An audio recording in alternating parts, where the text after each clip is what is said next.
Muy buenos días, señor Juan Carlos Álvarez. Es un placer que nos haya conseguido esta entrevista virtual. ¿Cómo se encuentra el día de hoy? Cuéntenos más sobre usted.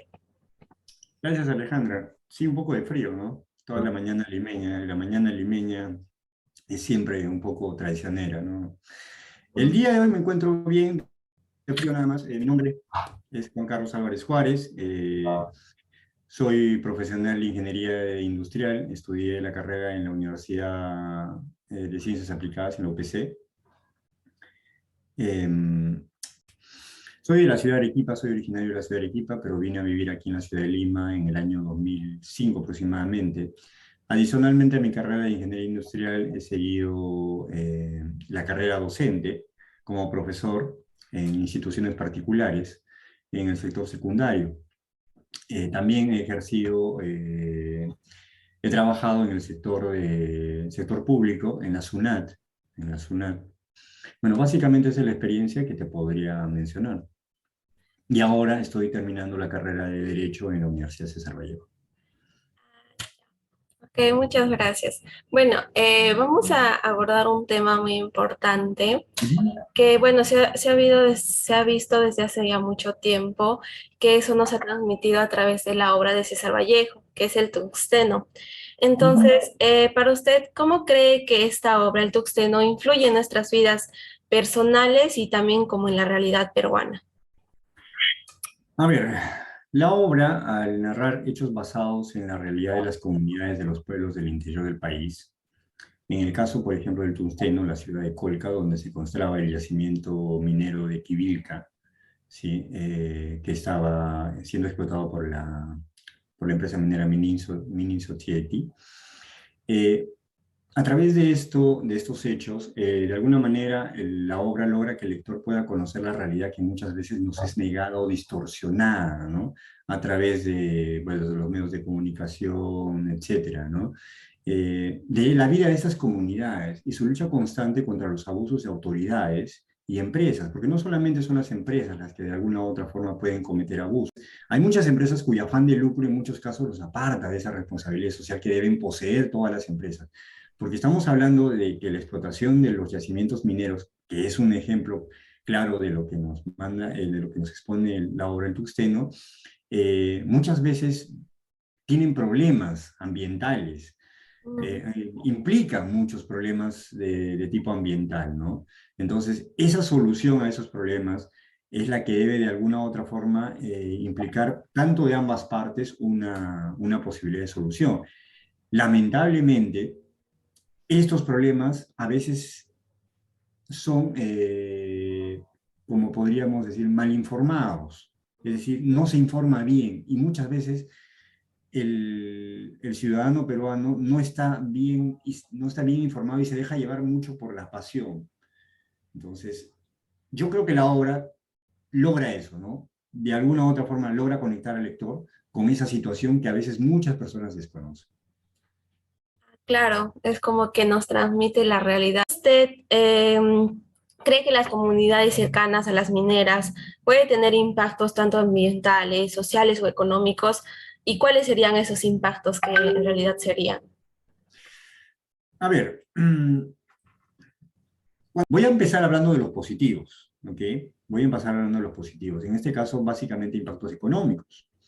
Eh, por el poco conocimiento que tengo, porque en realidad este tema es un tema muy profundo, muy amplio para conocer, pero por el poco conocimiento que tengo, eh, los pueblos que rodean generalmente a los yacimientos mineros, en la gran mayoría de los casos, el impacto económico es alto, por el tema de que para poder de alguna u otra forma explotar un yacimiento minero, la mina tiene que crear el ambiente propicio para que los trabajadores que van a laborar tengan las condiciones suficientes y necesarias eh, para poder hacer un buen trabajo. Entonces, mineras como Sauder, por ejemplo, si tú de alguna u otra forma tienes la oportunidad de visitar el campamento de Cuajone, por ejemplo, al sur del Perú, o sea, las condiciones de vida son muy altas.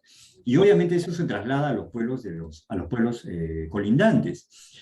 Lo que sucede es que muchas veces hay otros lugares un poquito más apartados donde no llega, obviamente ahí es donde entra la parte negativa. mm, El problema del canon es que es mal manejado. Entonces, cuando tú como poblador sientes que de alguna u otra forma están afectando un lugar cercano, sientes que te hablan de problemas de contaminación, te hablan de que te están quitando el agua, y obviamente puede ser en algunos casos cierto, en otros casos de repente no. Entonces te llegan esas noticias y no sientes que tu vida ha cambiado para bien, porque de repente la autoridad es corrupta, porque los funcionarios públicos son corruptos, la plata que debería ingresar se la gastan en otras cosas o hacen cosas que ni siquiera tienen nada que ver con la necesidad de la población. Entonces el poblador, ¿qué siente? Siente que de alguna u otra forma la mina no está ayudándolos. Entonces ahí genera el impacto social. El impacto social se genera de manera negativa, porque la gente comienza a tenerle temor a la mina, a tener rechazo a la mina.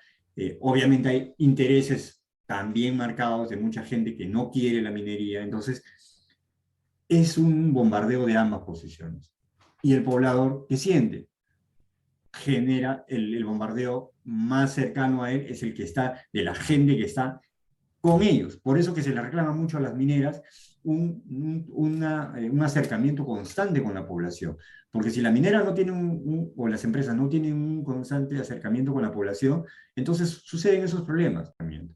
Y el impacto obviamente político, ya lo sabemos, mucho, y el caso Odebrecht, por ejemplo, los casos de corrupción, sabemos que hay muchas empresas, de repente no todas, y eso siempre trato de enfatizarlo, ¿no? Pero hay muchas empresas mineras o muchas empresas privadas que corrompen funcionarios políticos. Entonces el tema del impacto político también es amplio, ¿no? No por algo Cajamarca se ha caracterizado en los últimos años por elegir, bueno, no sé en las últimas elecciones, pero en anteriores elecciones, a gente que de alguna u otra forma se ha manifestado por esa posición antiminera. Ahora estamos hablando de Gregorio Santos. El bastión de Pedro Castillo, ¿cuál fue? Cajamarca. El bastión de Ollantumala, ¿cuál fue? también, Cajamarca también, ¿no es cierto? Y sí. al final, cuando te das cuenta que llegan al poder No, y no hacen nada, no, entonces la población todavía se siente mucho más defraudada. Entonces, claro, ese es un problema que hay que corregir a la larga. sí. Bueno, la realidad que nos presenta Laura el Tuxteno, ¿usted cree que estaría hasta el día de hoy presente en nuestra realidad? A ver, eh, eso hay que analizarlo de diferentes maneras. En primer lugar, la explotación porque en el Tusteno hay una explotación de los peones, de los empleados indios en las labores mineras. Eso ya no se da. Yo creo que los trabajadores, la gente, salvo algunos casos que de repente por ahí en este momento no me llegan a cotación, en este momento no lo recuerdo exactamente el nombre y mal haría en decirte algo porque de repente puedo cometer Ya no hay, pero lo que sí hay es el problema de la contaminación, por ejemplo, del Ah, abuso, del acuerdo de repente entre alguna minera con la autoridad política o de la corrupción de la autoridad política. Eso sí existe, eso sigue existiendo. mm, Entonces, esas cositas son cosas que de alguna u otra forma todavía persisten y todavía obviamente, y el hecho de la sublevación, hay un aspecto interesante, ¿no?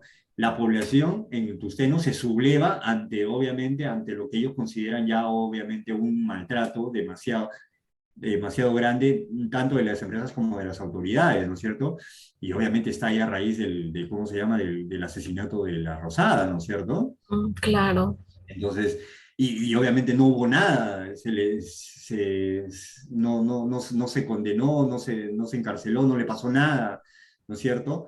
Entonces, al autor del crimen y la población a raíz de eso y exacerbades que comete y sucede todo el problema subversivo que hubo en el Tungsteno, pasa igual ahora.